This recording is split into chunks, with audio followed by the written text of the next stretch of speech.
Le sac à disque. Le podcast commence ici.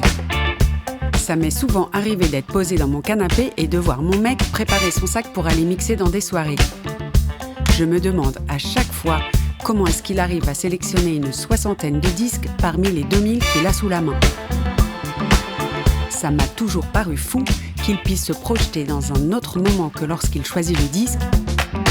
Quel sera son mood au moment de jouer ? Pourrait-il avoir des regrets ? Un disque qu'il n'aurait pas emporté ? Un set trop décalé du reste de la soirée ? J'ai commencé à lui poser des questions pour savoir sur quoi il pouvait s'appuyer. Il m'a parlé de l'heure à laquelle tu mixes, le lieu dans lequel tu joues, qui mixe avant toi, qui mixe après toi, est-ce que tu joues seul ou à deux ? Mais peut-être que même en ayant réfléchi à tout ça, il faudra toujours savoir s'adapter. J'ai même appris qu'en 2 heures, tu ne joueras pas plus de 20 ou 30 morceaux, c'est mathématique.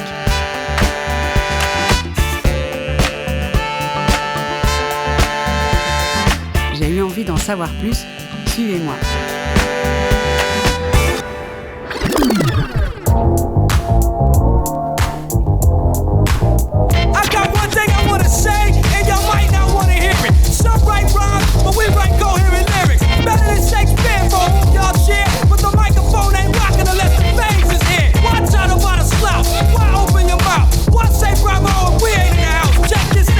Salut Gilbert. Salut. Merci de faire ce podcast avec nous. Merci, à vous. Génération Radio Nova, un peu, pour moi en tout cas. Ouais.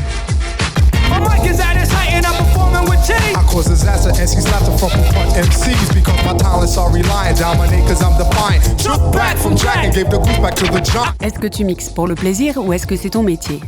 Pour les deux en fait. Ouais, moi j'ai réussi à faire mon métier depuis assez longtemps. Maintenant, et puis j'ai un peu levé le pied ces 2-3 dernières années.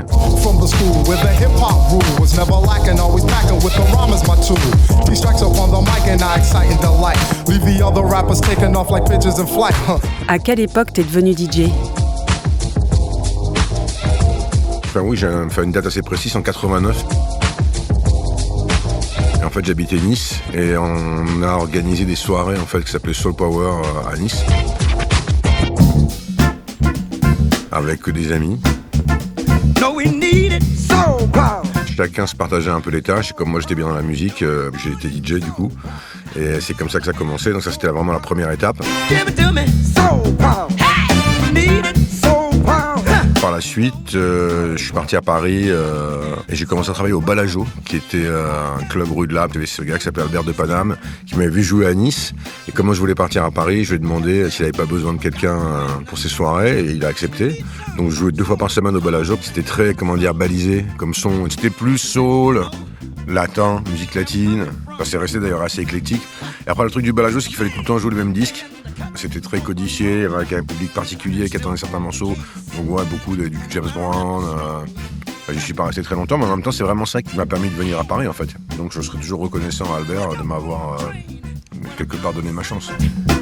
Tune in to Nova 101.5. The trap.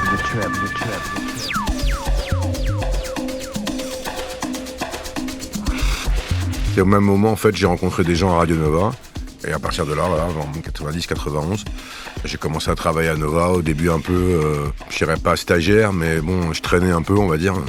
Et après, de fil en aiguille, voilà, je me suis installé à Nova et j'y suis resté jusqu'en 96, jusqu'au début de Versatile. Et voilà, et depuis, j'ai pas trop arrêté, en fait.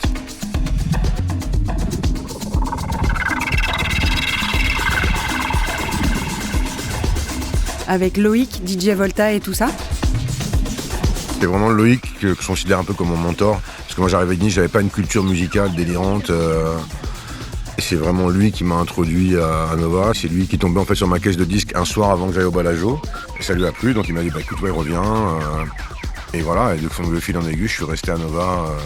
Je suis resté 5-6 ans. Quoi. Comme quoi, le sac à disque. Voilà, exactement. J'avais une émission qui s'appelait Nova Mix.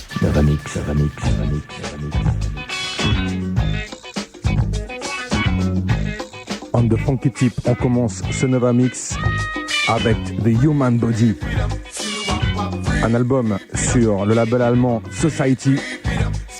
est produit par Roger Troutman, alias Zap. C'est vraiment ça qui m'a complètement ouvert musicalement. Il y avait des mix à midi, entre, je crois, 13h et 14h, qu'on faisait en direct. Il y avait une régie DJ à Nova, donc c'était une pièce, il y avait des platines, tous les disques et tout. Et le samedi soir, il y avait la version longue qui durait 3 heures. Donc là, l'idée, c'était de commencer hip-hop, soul, la première heure.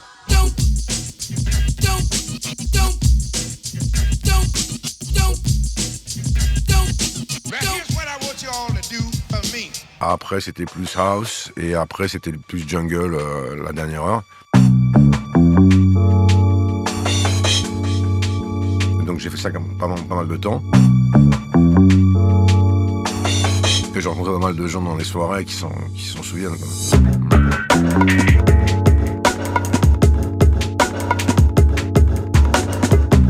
Quand la jungle ça arrivait en France, bon, j'étais pas mal impliqué dans ce mouvement.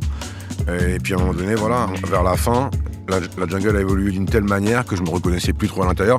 C'est aussi une honnêteté, déjà par rapport au public, et surtout à moi-même. Je peux pas faire un truc que je sens pas, en fait. C'est vrai que Bizot, bon, on peut en parler quand même un peu, c'est le boss de Nova actuel et tout. C'est comme une espèce de race de seigneur qu'il n'y aura plus jamais, et c'était un vrai amoureux de la musique. Et aussi de la nouveauté, il était quand même fasciné par c'est quoi le son d'aujourd'hui, c'est quoi les nouveaux trucs. Il nous a jamais bridé, si tu veux. Alors voilà, il y a des trucs qu'il n'aimait pas. Je me rappelle notamment Joe Smooth, Promised Land, qui a un hymne un peu house, un peu gospel.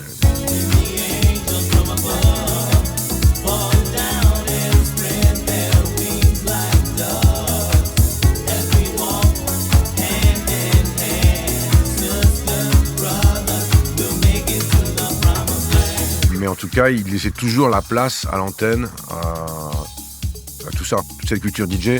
Voilà, je pense qu'on lui doit beaucoup. Je parle même pas du rap. Le rap, ça a été vraiment un moment où il n'y avait rien. C'est l'histoire d'un Kamougou, non, de Suzy. On s'est bien moulé, capistolet, fusil, non pas ça, fusil. C'était complètement outcast, il n'y avait rien. Donc Bizot, je pense qu'il a eu vraiment, en France en tout cas, une influence, une importance énorme. Et je me rappelle, enfin même moi, j'étais déjà complètement fasciné par Radio Nova quand j'y suis arrivé. Il y avait vraiment ce délire, en fait, quand tu venais à Paris, tu te mettais dessus sur Nova, il y avait des cassettes qui circulaient. Enfin, même Nicolas, je pense aussi le lien qu'on a ensemble, c'est un lien qui vient aussi de Nova.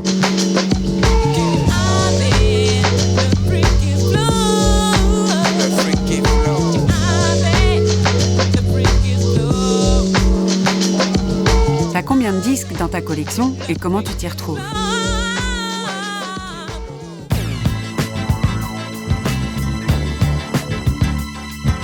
Jusqu'à il y a quelques mois, j'irais peut-être 15-20 000 quoi.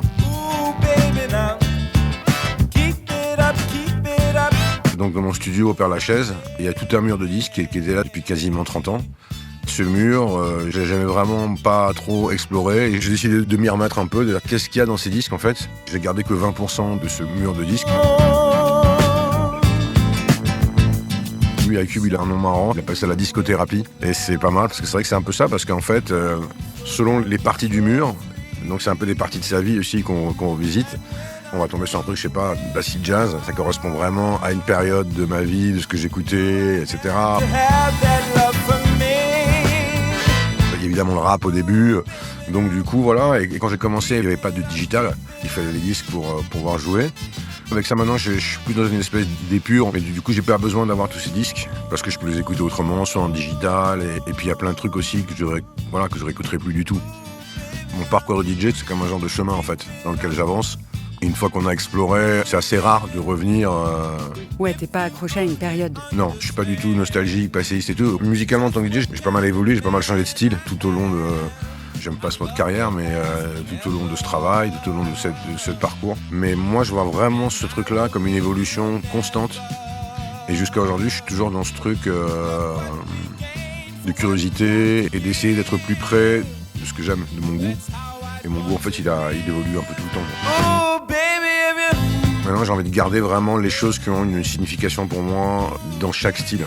Donc voilà, 15-20 000 disques, mais là maintenant, j'aimerais bien arriver à 7-8 000, ce serait largement suffisant, je pense.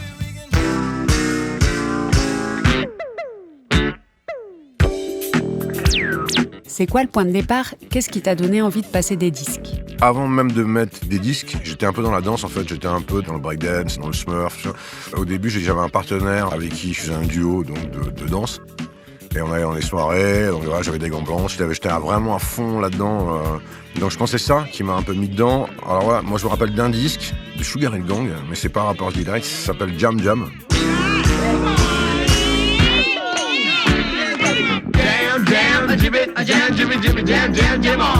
Et je sais pas, je devais avoir 13-14 ans. C'est pas un des premiers disques en tout cas c'est un des premiers disques que j'ai acheté où j'avais vraiment envie de le trouver. Donc moi j'habitais Nice et on était venu à Paris, je me rappelle avec mes parents en voiture. Et il y avait un magasin de disques au centre commercial où il y a le Grand Cinéma maintenant là, sur la place d'Italie. Et donc je me rappelle d'avoir acheté ce disque, j'étais tout content d'avoir ce maxi. Donc ça je pense que c'est le premier disque que j'ai acheté vraiment avec mon cœur. Vraiment beaucoup plus petit. En fait, mes grands-parents avaient une platine chez eux. Et quand je passais pas mal de temps chez eux, ils avaient un magnétophone aussi. Et donc je m'amusais avec le magnétophone, la platine et mon grand-père. Et voilà, chaque mercredi, en fait, il m'achetait un 45 tours. D'ailleurs, ça vient peut-être de là, en y réfléchissant. C'était moi qui choisissais les disques. Lui, je crois qu'il n'était pas trop... à l'époque, je pensais des trucs de variété, tu vois, je sais pas... Michel Delpech, Afrique Simone, des trucs qui passaient à la radio. Hein.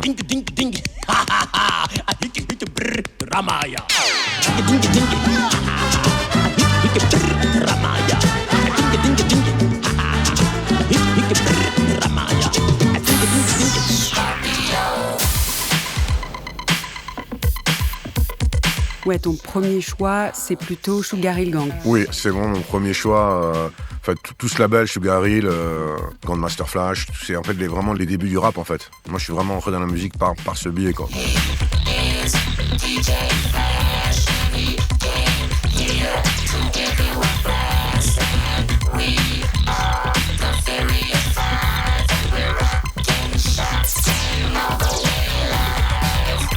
Oui, c'était les émissions de Sydney.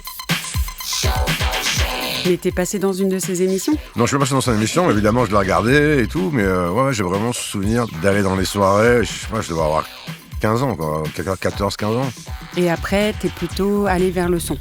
Exactement, après j'ai basculé sur le rap. Pour moi, l'album vraiment un peu fondateur après, ça a été le premier album de De La Soul, qui a été pour moi un choc un peu, quoi.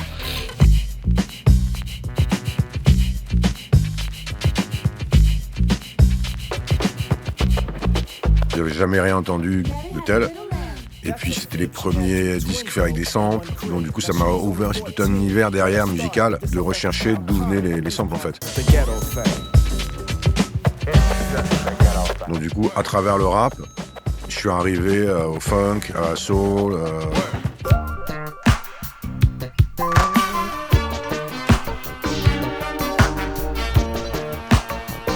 Et de cette époque, comment on arrive à Versatile que tu crées en 96 et qui aura 30 ans l'an prochain? Assez logiquement finalement, parce qu'en fait en arrivant à Nova, c'était une radio hyper ouverte musicalement. J'aurais pas pu mieux tomber pour moi. Enfin, à la base, Versatile, ça devait se faire avec Nova en fait. C'était ça l'idée. En fait, il y avait Jean-François Bizot qui avait fait une société avec Loïc, qui s'appelait 101.5. Donc voilà, on faisait des compiles Nova, etc. Et il était question de faire le label, mais ça s'est pas fait finalement pour différentes raisons. Et enfin, oui, Nova, moi, ça a été totalement une éclatade totale musicale où je pouvais aller d'un disque de Cannes à un disque de Kanda Bongoman, musique africaine.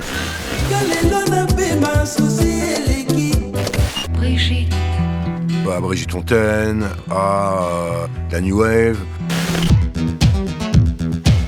Le label s'appelle Versatile. Voilà, c'est vraiment... à la base, le nom, ça vient... Parce qu'il y avait toujours dans des morceaux de rap, il y a toujours des mecs qui disaient « Yeah, I'm versatile ». Ça m'a toujours fait délirer quand les mecs disaient ça. J'aimais bien ce mot. Et je trouvais qu'il représentait bien ce que j'avais envie de faire et ce que j'avais vécu aussi à Nova.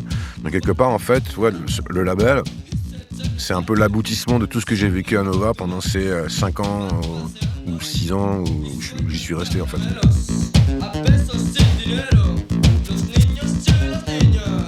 En français, le sens, c'est quelqu'un qui change souvent d'avis, ce qui est un peu mon cas d'ailleurs aussi.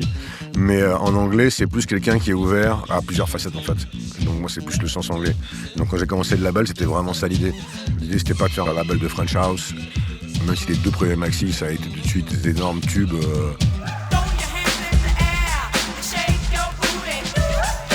Donc dès le 3e, j'ai fait autre chose pour montrer que... Voilà, maintenant j'ai le recul, puisque ça fait presque 30 ans. On est complètement resté là-dessus. On a toujours complètement évolué. Les gens ont tel besoin de t'identifier à quelque chose. Je sais, ça nous a peut-être desservi. En tout cas, bon, on l'a toujours fait comme on l'a senti, comme on l'a voulu. Et finalement, 30 ans après, on est encore là. Donc ça va, ça veut dire que c'était pas des mauvais choix.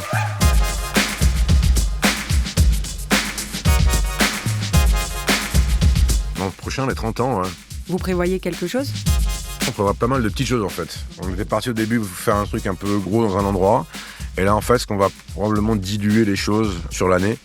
Et donc en fait, il y aura différents événements. Il va y avoir un endroit aussi que pour des concerts. On aimerait bien aussi qu'il y ait une soirée un peu... on va essayer de faire ça à Garsac, à Ivry-sur-Seine. C'est un truc avec un super son. En fait, Nicolas, il a envie de jouer pendant 6-7 heures. Bon, moi j'ai dit évidemment oui, parce qu'en plus il est tellement rare en DJ, je voulais faire son kiff. Ça, et puis j'aimerais bien qu'on fasse aussi une espèce de kermesse. L'idée, j'aimerais bien que ce soit une rencontre générationnelle. Donc t'as les gens qui ont commencé un peu avec nous, bon voilà, moi je vais avoir 56 ans, donc un peu mon âge. Mais aussi, j'ai un fils qui a 27 ans, qui a repris d'ailleurs le merch maintenant de Versatile. Et c'est marrant parce qu'avec Cube, il fait de la musique avec son fils aussi. Donc je pense qu'on a réussi, il y a une espèce de transmission qui s'est faite, même s'ils n'écoutent pas forcément le truc électronique, de house et tout. Mais je pense qu'on a réussi à transmettre... je pense qu'ils ont bien conscience de ce qu'on a fait avec le label, en fait. Et je pense qu'ils sont fiers et ils ont envie de s'impliquer.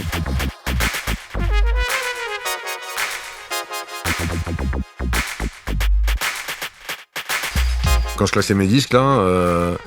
Donc en fait, je fais des piles pour chacun d'eux. Alors après, j'ai un neveu aussi, avec lui qui est plus jazz. Ma fille, elle est plus afro, raga... Mon fils, lui, il est plus un peu hip-hop old school. Donc quand je fais ces discothérapies, je leur fais des petits stacks de disques.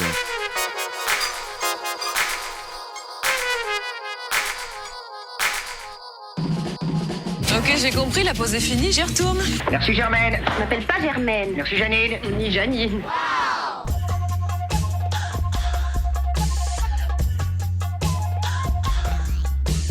J'imagine que t'as du dub et des musiques africaines dans tes étagères. Moi, je suis extrêmement chaotique et je revendique même, en fait, une forme de chaos dans la manière... Moi, maintenant, parce que des fois, je cherche un disque que je le trouve pas, ça me fait chier.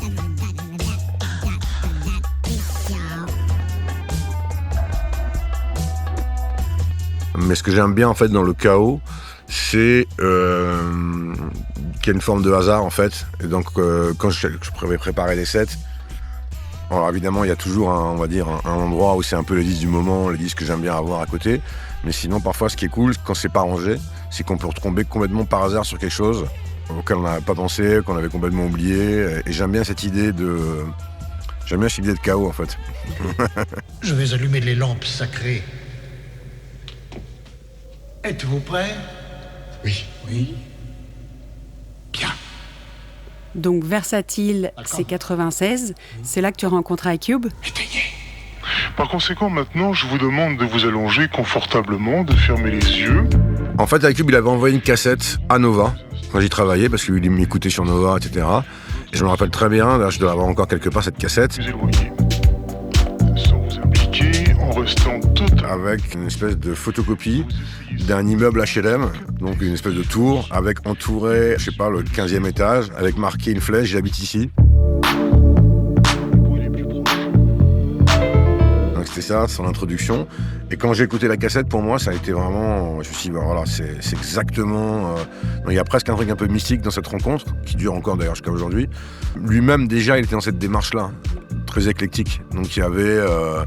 des trucs un peu techno, un peu rapides, il y avait des trucs un peu trip-hop, lents, il y avait des trucs un peu librairie musique, tout ça sur une même cassette. Prenez conscience. Donc, il a été question de sortir iCube sur ce label, donc avec Nova. Et finalement, comme ça s'est pas fait, je dis écoute, voilà, moi je vais finalement pas faire le label avec Nova, est-ce que tu es OK pour le faire comme ça ? Et on l'a fait comme ça. Et c'est pareil, ça a été pareil avec les Daft Punk qui ont fait un remix d'iCube, c'était notre première sortie qui s'appelle Disco Cubisme. Les Daft, moi, ils n'avaient pas fait leur premier album encore. On se voyait déjà dans les soirées, on se voyait, ils venaient à Nova, donc on se connaissait. Bon, à l'époque, j'avais même pas de studio, c'était dans l'appartement rue de la Goutte d'Or, qui était l'appartement où j'étais avec Isabelle, la mère de mes enfants, avec qui j'ai fait de label au début. Voilà, on s'est retrouvés dans une des chambres qui s'est transformée en vague studio. Puis ils m'ont dit OK, et en fait, ça a été tout de suite, c'était une explosion en fait.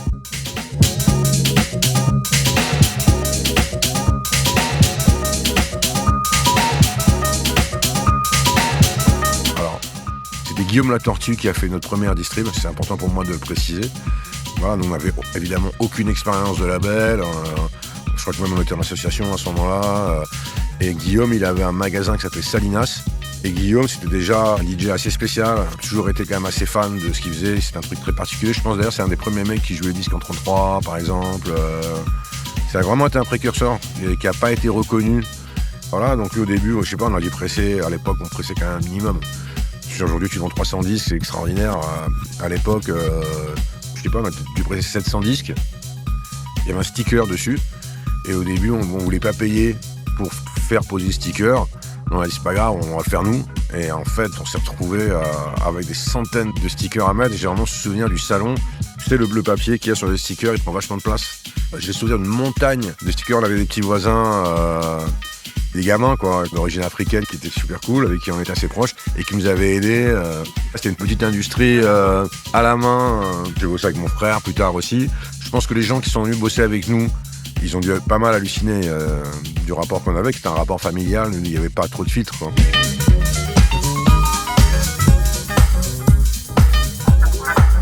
Grégory et le Braddock, parce que c'est des gens qui ont vraiment compté pour moi. Grégory, donc lui, il a fait Sunshine People, donc qui a été le deuxième maxi qu'on a sorti, et qui est une histoire assez marrante, parce que à la base, c'était la Funk Mob qui devait faire le remix, donc c'était un morceau à moi.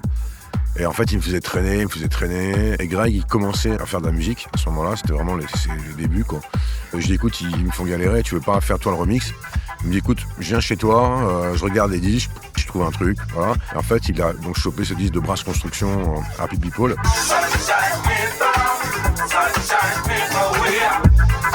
Et je trouve que là, il y a toutes ces célébrations. Alors ça, on va en parler aussi, justement, sur la French House, la French Touch, on va dire, etc. Et je trouve que vraiment des mecs comme Braddock, qui sont pour moi, et qui sont toujours là aujourd'hui, et qui sont à un niveau de dingue, ou comme Grégory, je trouve qu'ils sont pas assez mis en avant. C'est assez marrant de voir aussi, justement, tous ces trucs de revival qu'il y a maintenant, comment une histoire s'écrit, en fait. Moi, je m'en suis jamais vraiment senti faire partie de cette scène dès le début. Mais en même temps, on a fait quand même 2 des plus gros hits, ce courant, on va dire. Aujourd'hui, c'est marrant de voir que, bon, y a des gens qui ont été un peu, je dirais pas évincés, mais voilà. Effectivement, un truc comme Burning, tu vois, qui je le vois rarement cité, en tout cas en France, alors que c'est quand même, voilà.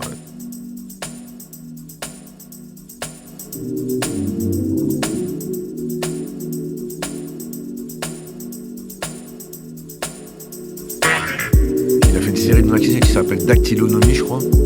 Et ils sont morts, ils sont très club pour le coup. Alors après, voilà, lui, Braddock, c'est vraiment encore un délire, il est vraiment sur sa planète, quoi.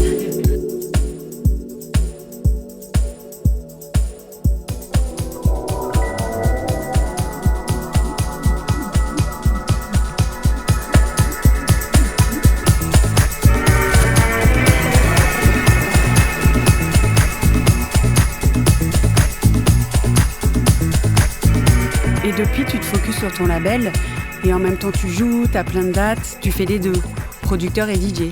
Je suis même arrivé à la production par le DJing. Pour moi, le DJing, c'est vraiment quelque chose de central parce que j'aime bien ce côté un peu instantané.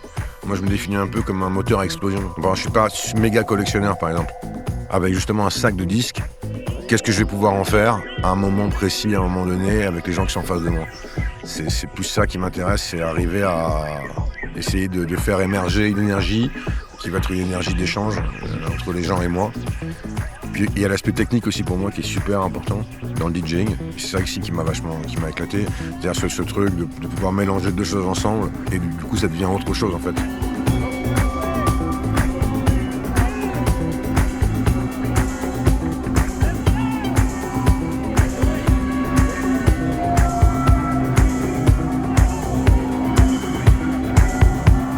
Quand tu mixes, tu préfères mixer en numérique ou en vinyle? J'ai cru comprendre que c'était pas la même chose. C'est en effet pas la même chose. Alors, moi, j'ai beaucoup mixé en vinyle pendant peut-être 20 ans. Bon, après, j'avais pas trop le choix. Donc, je me suis bien cassé le dos avec des caisses de disques. Ouais, c'est lourd, quoi. C'est une caisse de disques, c'est 20 kilos. Des fois, j'en avais 2. Donc, voilà. Les retours à 6h du matin, en montant les escaliers avec les caisses de disques et tout. Et après, ce que j'ai bien aimé dans le digital, c'est l'outil qui a changé et qui te permettait vraiment au-delà de l'aspect pratique d'avoir plein de morceaux dans une clé, c'est aussi le fait de pouvoir pitcher les choses, le fait de... Donc, c'est une autre approche. Donc, j'ai développé une autre technique, en fait, de mix.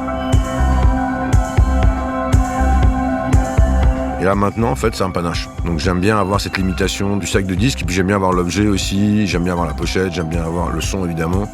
Parce qu'en fait, le truc qui me gêne un peu dans le truc USB, c'est le côté scrolling, le côté liste. Et après, je le fais comme un sac à disques en fait. Il y a des amis à moi qui ont des styles. Ils ont, je sais pas, un folder avec des trucs disco, un folder avec des trucs techno, un folder avec des trucs jungle, whatever. Donc moi, c'est tout mélangé dedans. Après, ce qui est bien aussi dans ce truc des CDJ, c'est que tu as une fonction, en fait, tu peux classer les disques par tempo. Ça, je trouve que c'est vachement bien aussi. Du coup, tu as des idées de mix de morceaux que tu n'aurais peut-être pas eu si c'était dans les disques, tu vois. Parce qu'évidemment, tu vas jamais te classer tes disques par BPM. Tu peux doubler les tempos. Des fois, moi, j'aime bien par exemple le footwork, ce genre de trucs ou la jungle qui sont assez rapides, avec du dub ou même du rap. Donc du coup, tu peux faire des clashs de mix qui sont intéressants. Puis cocher avec cette fonction de pitch, tu peux quasiment mettre à n'importe quelle vitesse. Même pendant qu'un morceau passe, tu peux accélérer. Enfin bref, je trouve que techniquement, moi j'ai toujours attaché beaucoup d'importance à la technique. Je trouve effectivement le digital, techniquement, ça m'a ouvert quand même pas mal de portes. Ceci étant, moi quand j'ai commencé à mixer, j'avais un sticker avec le BPM sur le disque. Que je faisais moi. Voilà. Et ils sont encore collés dessus? Mais j'en ai plus beaucoup de cette époque-là, mais il y en a certains, ouais.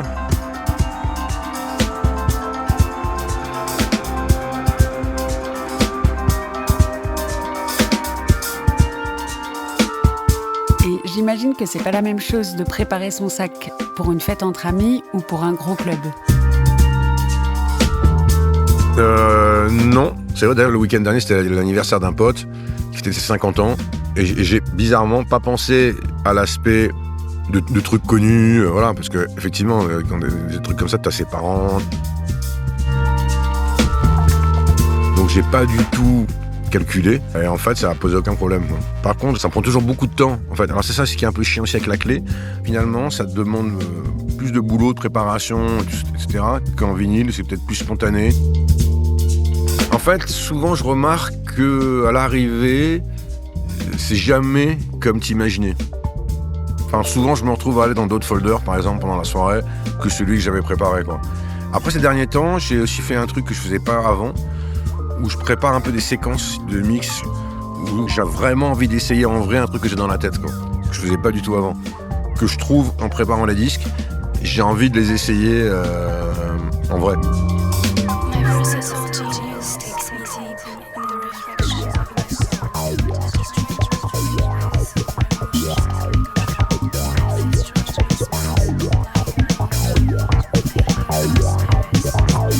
Alors après c'est vrai, moi je suis toujours un peu égoïste avec ça, j'ai toujours besoin de me faire plaisir d'abord si je peux dire, et en général ça va. À cette fête là en l'occurrence, c'était assez dingue, c'était vraiment la réaction des gens, j'ai halluciné, et j'ai pas joué des disques connus. Avant il y avait un pote qui jouait, alors lui il a bien joué le jeu, c'était cool d'ailleurs, il a joué à, je sais pas, un Madonna, un truc plus connu, et en fait moi je l'ai pas fait, ça n'a pas du tout posé de problème parce que je crois qu'on peut vraiment mettre les gens dans une ambiance, de ramener les gens un peu à soi et de les faire rentrer un peu dans ton délire. Tu vois, même si à la base tu te dis c'est pas forcément, tu vois, l'anniversaire. Bon, il y a un mec qui a mixé derrière moi, il a commencé à mettre de la jungle, 3 trucs et tout. Bon, ça l'a pas trop fait, il s'est fait un monsieur dégager des platines, il l'a très mal pris d'ailleurs. Alors moi je crois vraiment à ce truc de fluide. Je crois que quand on écoute un disque, on met à l'intérieur une espèce de charge émotionnelle qui fait que quand tu vas le jouer, tu vas avoir une telle conviction que ça va vraiment toucher les gens. Imagine-toi, moi je fais ce set-là qui va tout défoncer. Tu prends une autre personne, tu lui donnes exactement les mêmes disques que moi. Je pense que s'il les joue, ça n'aura pas du tout le même impact.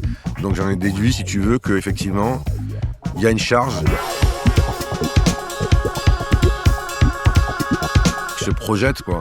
entre toi et le disque, et qui fait que quand tu le joues, c'est comme si ce truc-là sortait et allait vers les gens.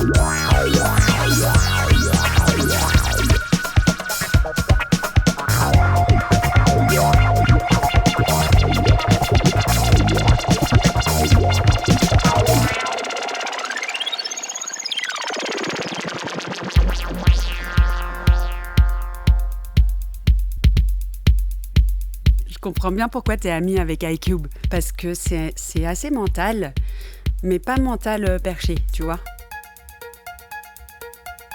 C'est une espèce d'histoire en direct qui se crée, quoi. Je pense qu'il y a un truc aussi de confiance. Des fois, j'arrivais, c'était un peu frontal, parce qu'il faut effectivement amener les gens. Donc si au début, tu joues des trucs où tu vas un peu vers eux, ils vont kiffer, ils vont t'accorder leur confiance, et à partir de là, moi, il y a des moments où je sens que je pourrais jouer n'importe quoi. Et ça, c'est une sensation... d'ailleurs, c'est un des trucs qui me tient le plus par rapport au DJing, c'est ça, quoi. C'est ce truc à un moment donné où t'as vraiment les gens, et que les gens, ils sont avec toi, et ils te font confiance. Et là, c'est le moment d'aller balancer des trucs plus chelous. Voilà. C'est assez fou. Hein.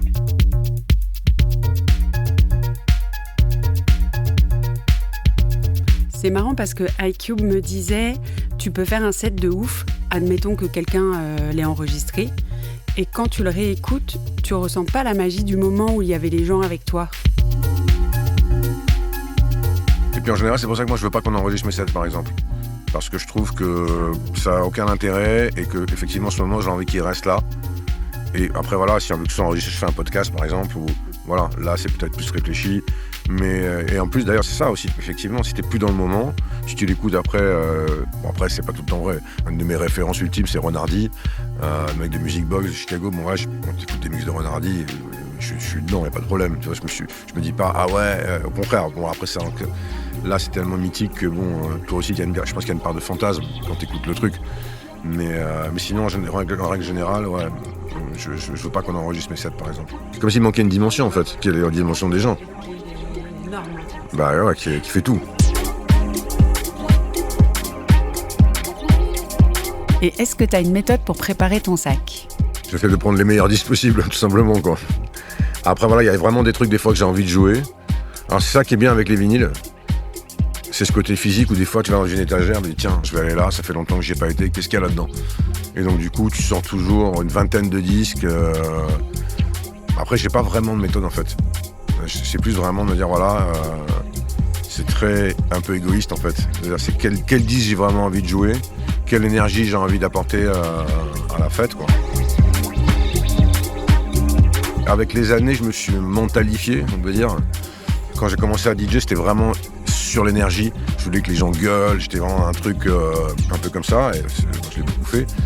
Et avec les années, je suis parti dans quelque chose peut-être un peu plus mental, mais parce que mental, il y a toujours ce truc, c'est comme ça reste très physique, mais un peu plus psychédélique, on va dire.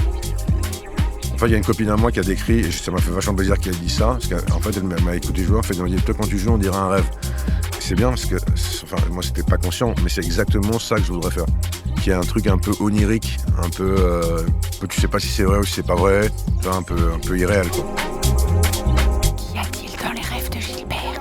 Je suis dans un énorme magasin de disques avec Nico, un magasin de nouveautés, à avenue Truden, un magasin qui n'existe pas. Il y a énormément de gens dedans, vraiment un grand magasin avec c'est une ambiance assez hectique. Je connais personne. Nico me passe un disque de remix de Jean-Michel Jarre, m'indique c'est celui-là qu'il faut prendre, donc je le prends, je le perds, je le reprends. Et surtout, je suis à la recherche d'un disque qui s'appelle Boucle électronique. Et finalement,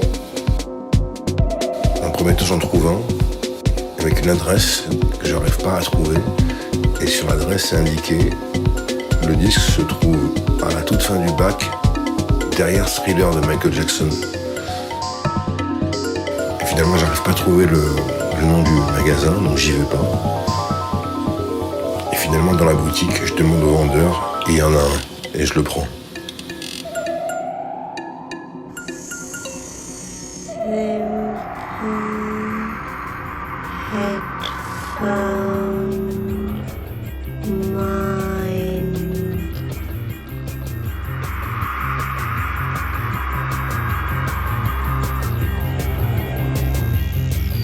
Au moment le plus intense de ta carrière, quand tu joues tous les week-ends, voire 2-3 fois dans le week-end, comment t'organises ça? C'est la course aux nouveautés?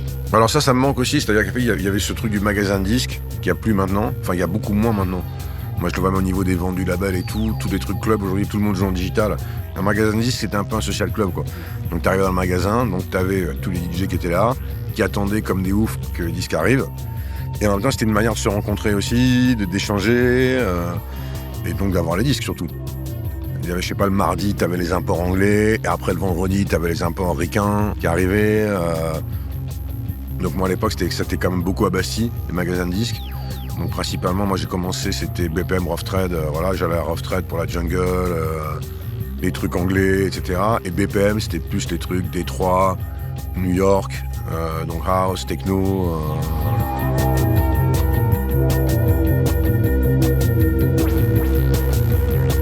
Puis il y avait le truc de Nova, j'étais quand même très mal payé, mais ils avaient bien compris ça, bisous, j'avais une ardoise de disques qui était plus ou moins illimitée.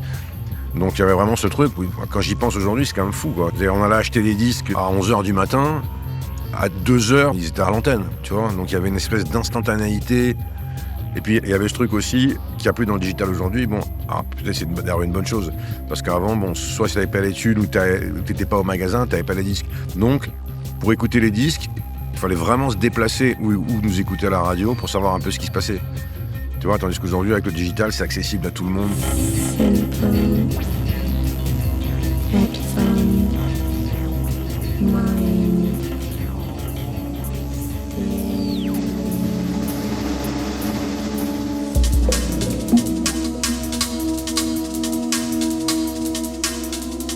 Après, c'était plus justement travailler la manière de jouer les disques.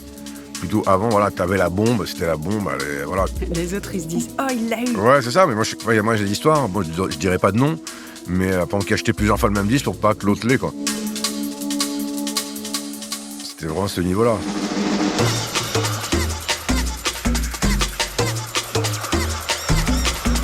Je me rappelle des gens qui collaient des étiquettes sur les rondelles pour pas qu'on lise des infos. Et oui, il y avait ça aussi. Ah ouais. Là, on a basculé dans autre chose. Aujourd'hui, c'est un truc de la curation. Voilà, tu fais une émission full track listing. Franchement, à l'époque, je connais personne qui aurait donné son track listing. Voilà, parce que c'était effectivement ces disques, et puis c'était compliqué pour les avoir. J'étais quand même très impliqué dans l'arrivée de la jungle en France, et j'en ai beaucoup mixé entre 92 et 96, au début du label. Et en fait, moi, j'allais tout le temps à Londres. Tu vois, il y avait un distributeur qui s'appelait Vinyl Distribution, qui distribuait les 2/3 des disques de jungle, et je connaissais le mec, qui était hyper cool.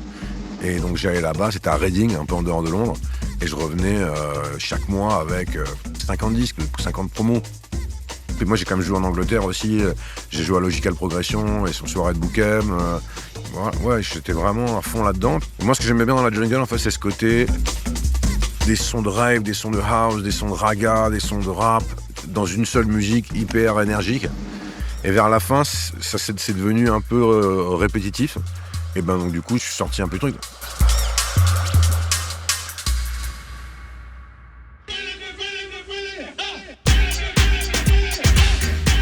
Et est-ce que t'as toujours un disque Rescue dans ton sac, un disque qui peut te sauver en cas de trou d'air dans la soirée? Alors écoute, plus maintenant. J'en avais avant, mais là maintenant, j'en ai plus. Je joue sans filet maintenant. Il y a plus de disque de secours. Est-ce qu'il y en a un qui te revient à l'esprit comme ça? Ouais, il pouvait y avoir, je sais pas, à l'époque un peu house et tout, il y avait Adance de Master at Work. Bon, en général, beaucoup de disques de Master at Work, c'était quand même... notamment celui-là, parce qu'il avait une énergie, il y avait une intro avec des voix, puis après un énorme beat qui partait. Donc ça, c'est pour la période house. Pour la période hip-hop, il y avait Above the Law, Untouchables, qui commençait tin ta ta. C'est un disque de Mosky qui passait vachement bobino aussi. En jungle, bien sûr, il y avait Burial, Leviticus.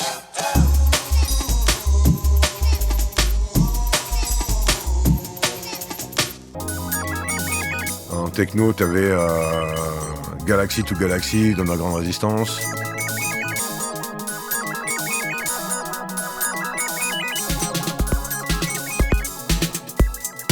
Si, remarque, si. Je dis ça, si, il y en a un. Ah ouais. Ce serait un disque de Maurice Fulton. Voilà. Ça, un disque de Maurice Fulton, c'est un peu ma secret weapon. Ouais.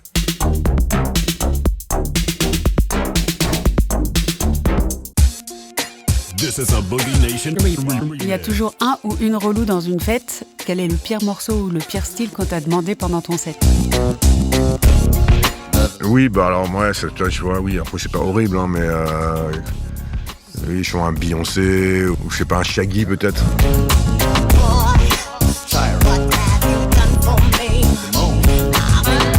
Ces trucs des gens qui viennent demander, ça touche. Alors moi j'ai une technique qui est un peu radicale. Le mec vient un peu me saouler, ou la nana vient un peu me saouler en me demandant un truc, etc. Ce que je fais, c'est que je baisse carrément la musique. Donc là, du coup, c'est un gros blanc dans la salle. Donc tout le monde le regarde. En général, ça marche assez bien. Je trouve que c'est ultra impoli et très désagréable. Donc je fais ça. En général, ça marche très bien. Et la personne se sent un peu conne ou con. Et voilà. J'ai eu une époque aussi, j'avais envie d'un pistolet à eau. Et je l'ai jamais fait. Parce que c'était un peu agressif. Mais j'y ai pensé. Avoir un petit pistolet à eau, paf paf.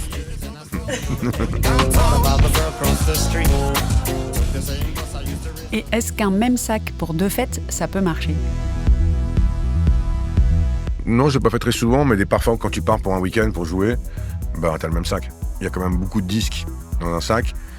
Et puis aussi, l'agencement des morceaux fait que tu arrives à complètement autre chose. Après, par contre, j'ai jamais refait 2 fois le même set, ça c'est non. Mais par contre, d'avoir le même sac, oui, ça arrivait, mais ça m'a pas plus gêné que ça en fait. Et puis il y a des morceaux, t'as 4 mix. Enfin, je pense qu'avec une caisse de disques, tu peux jouer au moins 5-6 heures, je pense. Donc en général, tu joues 2 heures, un set, donc ça va.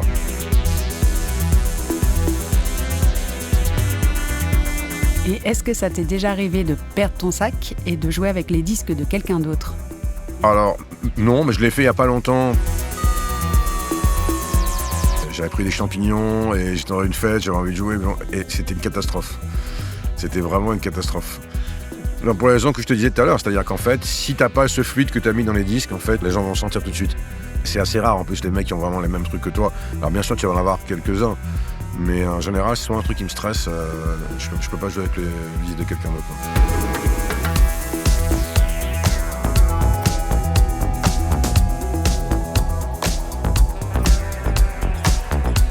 Quel est le truc le plus fou qui t'est arrivé avec ton sac à disques? Je sais pas si c'est fou, mais j'ai acheté beaucoup de disques. Et c'est à une époque, je fumais beaucoup de joints. Et c'était à Londres. J'ai pris le métro et j'ai laissé le sac sur le quai. Voilà. J'ai fait les disques que je venais d'acheter. Et je m'en suis rendu compte 10 minutes après. Donc évidemment, je suis revenu et ils n'étaient plus là. Ça m'a pris beaucoup de temps pour processer le truc.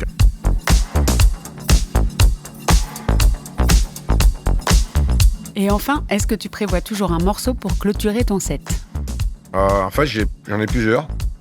J'ai un petit folder dernier morceau.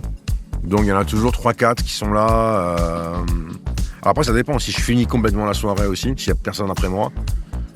Après, j'essaie de ne pas faire ce coup de pute au DJ qui vient après moi, lui foutre un truc qui n'a rien à voir pour lui vider le truc.